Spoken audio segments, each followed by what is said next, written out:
Last turn पे हम लोगों ने जो डिस्कस किया था, इससे पहले हम लोगों ने वीआई कैरेक्टरिस्टिक्स डिस्कस कर ली है और कैसे आइडियल डायोड की वीआई कैरेक्टरिस्टिक्स काम करती है, इस चीज को भी हम लोगों ने डिस्कस किया है।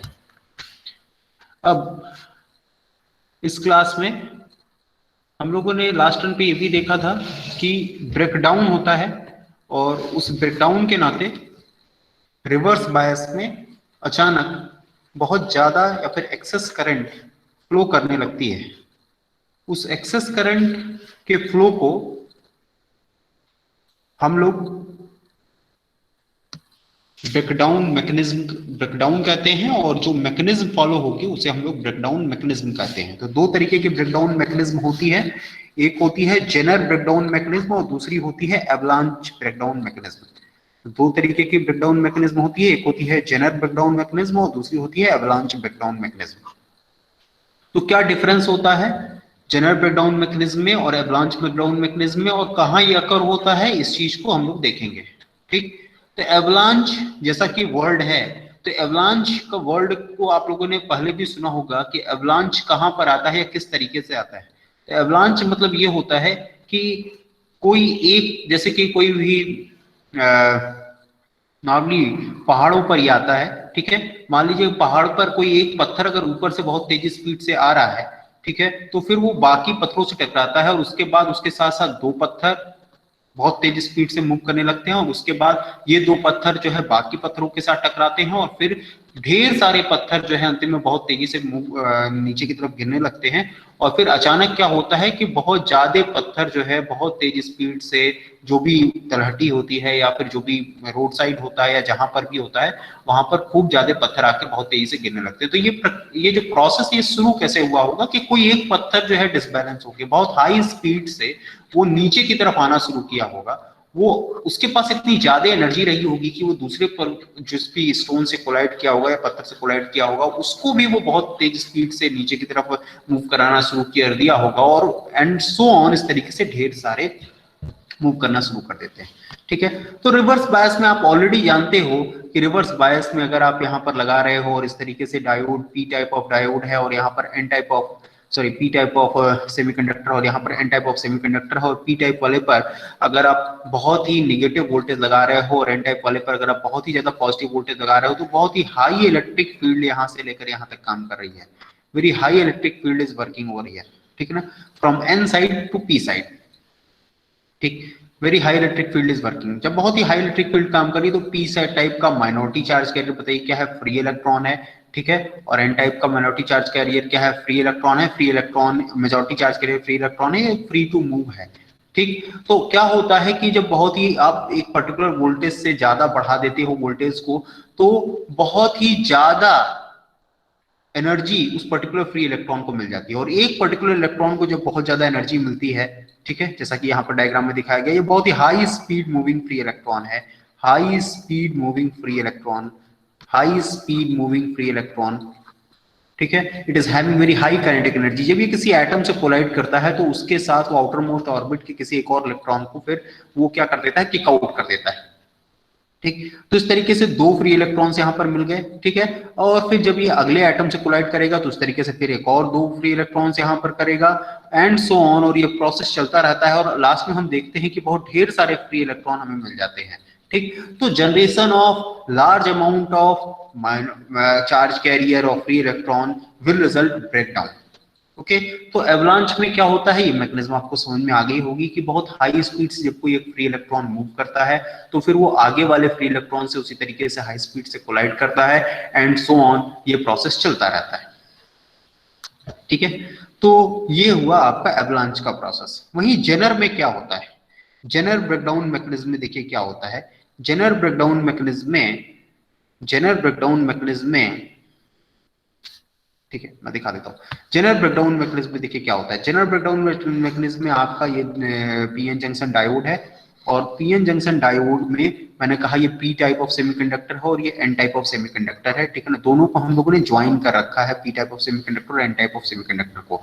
ठीक, अब ये बताइए पी टाइप ऑफ सेमीकंडक्टर और N type of semiconductor join कर रखा है, अगर मैंने कहा डोपिंग बहुत हाई है, डोपिंग हाई है, डोपिंग हाई होने का मतलब क्या है, what do you mean by high doping. High doping का मतलब ये है कि सर ढेर सारे इम्प्योरिटी एटम होंगे। तो जब ढेर सारे इम्प्योरिटी एटम होंगे तो जो इलेक्ट्रिक फील्ड जो रिकॉम्बिनेशन ऑफ चार्जेस के नाते जो डिप्लेशन लेयर बनता था उसकी विथ कम हो जाएगी।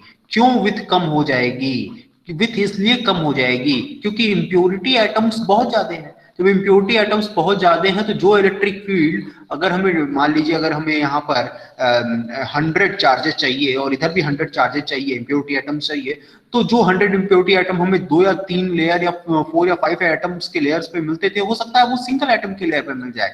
ठीक है, बिकॉज डोपिंग बहुत हाई है। तो डोपिंग बहुत हाई होने के नाते जो विथ ऑफ डिप्लेशन लेयर होती है वो क्या हो जाती है? हाई डोपिंग के नाते with of depletion layer, with of depletion layer, with of depletion layer क्या हो जाएगी? डिक्रीज कर जाएगी।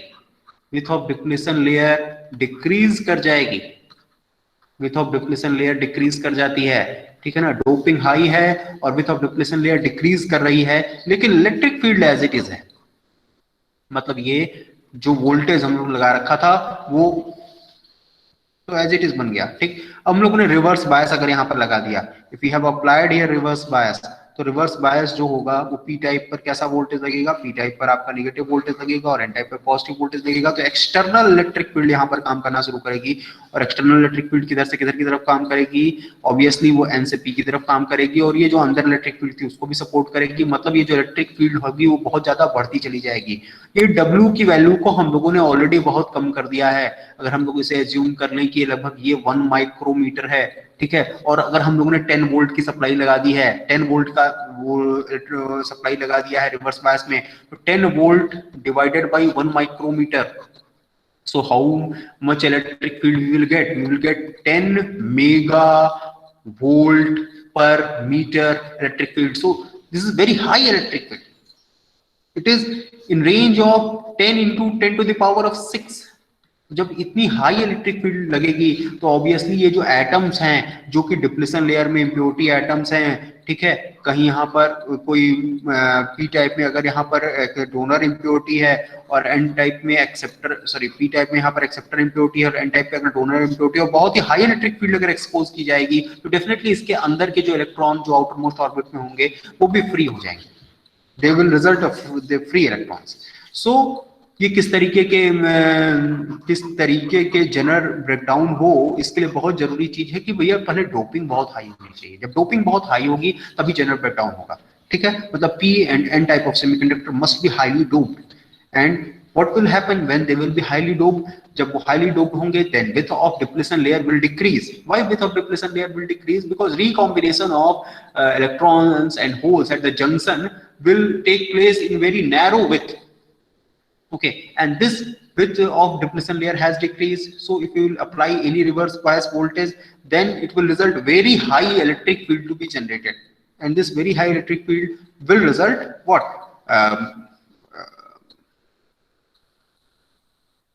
This very high electric field will result जो outermost orbit free electrons to outermost orbit electrons to become free electron. Okay, so इस तरीके से होता है। ये दोनों की दोनों मैकेनिज्म थी। अब उनके बीच के डिफरेंस को देखते हैं। सबसे पहला डिफरेंस कि general breakdown, it occurs at junction which is being highly doped, having narrow depletion layer. But in avalanche breakdown, there is nothing such important. This occurs at junction which is being lightly doped and having wide depletion layer. Second, this breakdown voltage sets very strong electric field across narrow layer. It will set very strong electric field. Okay, but in avalanche the electric field is not very strong. Electric field तो generate होती है but not such strong that it was in general. यहाँ पे क्या होता है? Here minority charge carrier collide with semiconductor atom in depletion layer which breaks the covalent bond and electron hole pairs are generated, and newly electron hole pairs generated accelerated by electric field which result more collision and generate avalanche of charge carrier. This will result avalanche breakdown. ठीक है, और यहाँ पर क्या होता है? high electric field is very strong to break covalent bonds and generating electron hole pair, So even a small increase in reverse bias voltage is capable of producing very large number of current. Okay, and next is Zener diode exhibit negative temperature coefficient. What the Zener diode will do? It will exhibit negative temperature coefficient. And what the avalanche diode will do? Avalanche diode will exhibit positive temperature coefficient. Okay, what the Zener diode will do? It will exhibit negative temperature coefficient, whereas avalanche diode will exhibit positive temperature coefficient. Okay, now there is a difference between VI characteristics. Suppose here is the VI characteristics. This is VI characteristics. Suppose in forward bias it is working like same, but in case of Zener breakdown will become early. अगर difference आता है तो आप ये भी बनाओगे. Zener breakdown देखिए कम voltage पे ही हो जा रहा है, लेकिन avalanche breakdown बहुत ही हाई वोल्टेज पर हो रहा है. ओके, सो ये था difference between Zener breakdown and avalanche breakdown and breakdown mechanism. Okay, अब इसके बाद हम लोग देखते हैं कि Zener ब्रेकडाउन जो है वो किस तरीके से यूजफुल होता है. This is symbol of Zener. Okay, Zener में क्या होता है, अगर इस तरीके से देखिए एरो जो है आपका सिंपल डायोड का जो था वो कुछ इस तरीके से था. सिंपल डायोड के केस में इस तरीके से बना होता है, लेकिन यहाँ पर इस तरीके से एरो जो बनी रहती है, दिस इज शोइंग कि it is a Zener diode. ठीक है, एंड Zener डायोड के केस में ये वेरी हाई डोपिंग को रिप्रेजेंट कर रहा है. Okay, this is symbol of Zener diode. तो Zener डायोड का के केस में क्या होता है कि Zener डायोड के केस में चूंकि ब्रेकडाउन होता है, ठीक है, और एक रिवर्स बायस वोल्टेज पे पर्टिकुलर ब्रेकडाउन होता है, तो इस समझिएगा Zener डायोड के केस में ये जो ब्रेकडाउन होता है ना इस पर्टिकुलर वोल्टेज के बाद, ये ऑलमोस्ट ये वोल्टेज सेम रहता है. मीन्स यहाँ पर जो निगेटिव वोल्टेज अगर मान लीजिए -10 वोल्ट पे हुआ तो कितनी भी करंट फ्लो करती रहे उसके बाद ये वोल्टेज क्या रहता है, ऑलमोस्ट सेम ही रहता है. ठीक, उसके बाद ये वोल्टेज बहुत ज्यादा वेरी नहीं करता है, बहुत ज्यादा चेंज नहीं करता है. मतलब we will get a straight line, almost a straight line, almost a straight line. Okay, so it will result, ये देखिए नेगेटिव हो गया. Okay, so it will result what, it will result a regulator kind of characteristics we can use. क्योंकि ये देखिए voltage fix हो गया ना, यहाँ पर करंट कितनी भी वेरी करते रहे, करंट वेरी कर रही है, ये V है और ये I है, तो करंट चाहे जितनी भी वेरी करे, करंट मान लीजिए यहाँ पर 1 मिली एम्पियर है, 2 मिली एम्पियर है, 3 मिली एम्पियर, 4 मिली एम्पियर, ऐसे ही बहुत ज्यादा बढ़ती चली जा रही है, 2 एम्पियर, 3 एम्पियर, 4 एम्पियर, चाहे जितनी भी बढ़ती चली जा रही है, लेकिन वोल्टेज क्या हो रहा है, सेम हो रहा है. तो सेम का सेम ही रह रहा है. तो Zener का जो ब्रेकडाउन होता है उसमें ये कैरेक्टरिस्टिक्स मिलती है. तो इसका मतलब ये है कि जो Zener डायोड है वो यूज किया जा सकता है फॉर वोल्टेज रेगुलेशन. ये वोल्टेज रेगुलेशन के लिए यूज किया जाता है. Zener diode is used as voltage regulator. These are very good voltage regulators. Zener diode is used as voltage regulators. Okay, तो अब हम लोग देखते हैं कि किस तरीके से हम लोग Zener डायोड को एज वोल्टेज रेगुलेटर यूज कर सकते हैं. Zener diode as voltage regulator. Now Zener as voltage regulator. तो Zener डायोड को वोल्टेज रेगुलेटर के तौर पे यूज करने के लिए सबसे पहले हमें क्या होना चाहिए, सबसे पहले हमारे पास Zener डायोड का फॉरवर्ड बायस में जो Zener डायोड है वो किस तरीके से काम करेगा. फॉरवर्ड बायस में जैसे सिंपल डायोड काम करता है, ठीक है ना, फॉरवर्ड बायस में Zener diode same as silicon diode, same as simple diode की तरह से काम करता है.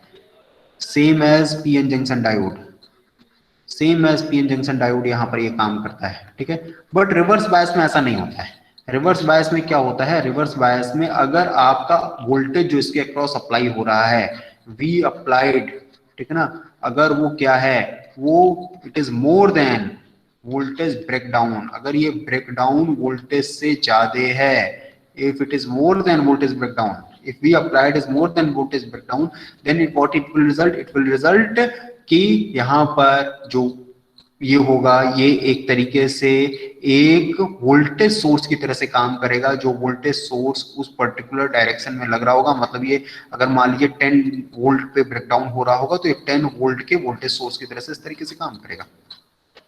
ठीक है, एक फिक्स्ड बैटरी की तरह से ये काम करेगा.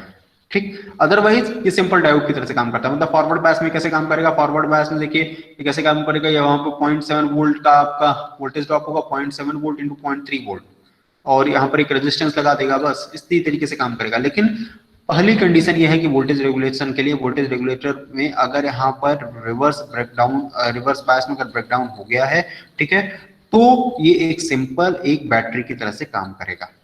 ठीक, तो अब इसके सर्किट को हम लोग देखते हैं। सर्किट देखिए क्या होता है, एक आपका यहाँ पर रेजिस्टेंस लगा रहता है, इसे आप कहते हैं सीरीज रेजिस्टेंस, ठीक है ना, और एक आपका यहाँ पर इस तरीके से जेनर डायोड लग जाता है। ठीक, और जेनर डायोड को हम लोग किस में कनेक्ट करेंगे, हम लोग रिवर्स बायस में कनेक्ट करेंगे।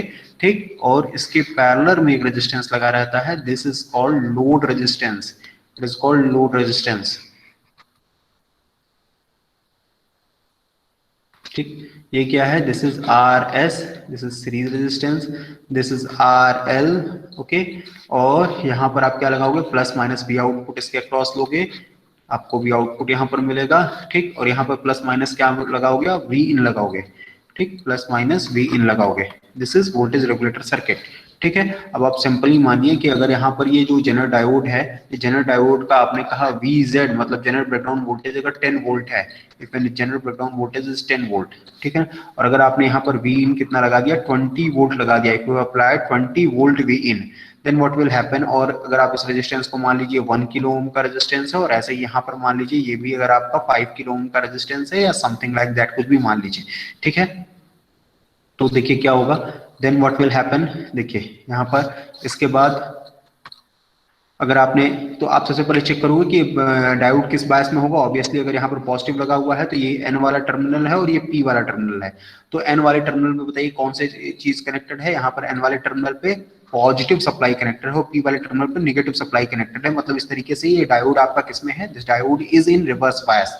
ठीक है, since this diode is in reverse bias, so कितना हम लोग रिवर्स बायस में, और जो अप्लाई वोल्टेज लग रहा है वो भी बहुत ज्यादा है, 20 वोल्ट है, और ब्रेकडाउन वोल्टेज खुद ही हम लोगों ने दे रखा है 10 वोल्ट है, तो ये बहुत ज्यादा है। तो इसलिए हम लोग ये कहेंगे कि ब्रेकडाउन हो ही जाएगा यहाँ पर। अगर ये ब्रेकडाउन हो जाएगा तो इसका मतलब ये किससे रिप्लेस होगा, this will be replaced by what.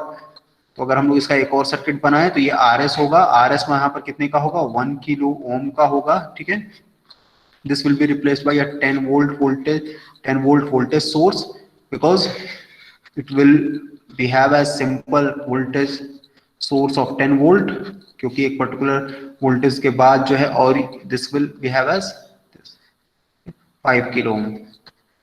तो इस तरीके से अब आप यहाँ पर, अगर यहाँ पर प्लस माइनस 20 वोल्ट लगा हुआ है, तो अब आप यहाँ पर पता कर सकते हो कि KVL और KCL लगा करके कि क्या करंट इसके अंदर फ्लो करेगी, क्या वोल्टेजेस फ्लो करेंगे, ये सारी की सारी चीजें, और यहाँ पर V आउटपुट क्या होगा, ये सारी की सारी चीजें आप पता लगा सकते हो।